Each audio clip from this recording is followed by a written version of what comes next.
Von Fry, legendary badass, not shy, telling you how it is, Von Fry will die. Yesterday, my grandfather passed away. Now, I received from you guys comforting comments over on Instagram and Twitter where I posted a photo, but because of that response, I feel compelled to elaborate on who this man was. Esker Smith, we called him Papa, was battling cancer for approximately a dozen years. He would defeat it, it would come back, and it was all because of smoking. The other thing to keep in mind about this man was he was always a dick.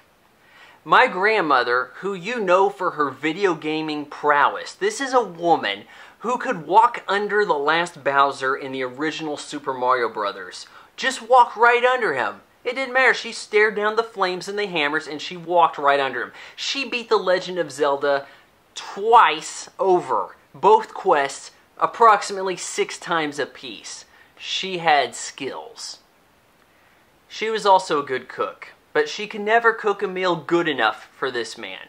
He would complain about everything. He made complaining his art.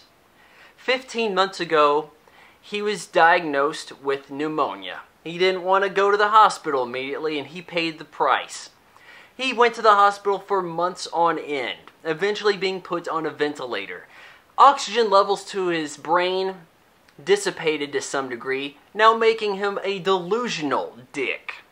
My mom has spent almost all of her free time at his bedside, traveling to Oklahoma 150 miles away to be by him on the weekends. Just for the hell of it, all he's going to do is complain. We had him at the best care facility you could get, the best skilled nursing available in Oklahoma, with his next door neighbor being a former governor, and that wasn't good enough for him. It was endless complaints at all times. What money he did save up was spent exclusively on his well-being at the end of his life. When he's completely bedridden, that's where all of his money goes. Because he didn't want anybody else touching it, they never did anything for him. What furniture he had was split up between the grandchildren, and then he wanted it all back. The last time he spoke to my family was over the phone last weekend. Called up, he calls repeatedly. It's amazing I get anything done. Wants my mom. Give the phone to her, complaining. Where's all my money going? You guys put me in this Medicaid place, now I got all my money gone. He thought that he was being kidnapped at all times of the day, and we had to put him into a place that Medicaid would pay for because he was out of dough. He'd only been there for a couple weeks, and he's just complaining at all times. You guys never did anything for me. My mom, I'm by your side every weekend. There's nothing else I can do. This is all the money we make. We can't afford to keep you in that place. We had to move you. We're sorry. Well, you never did anything for me. I'm getting a lawyer. I never did anything for you, huh? Goodbye. Click. That was it. Now, are you guys still going to shed some tears? I know I'm not.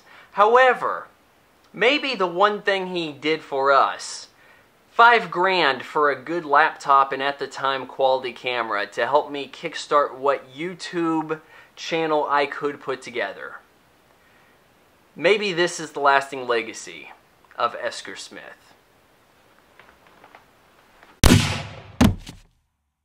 Do do do do do do do do do do.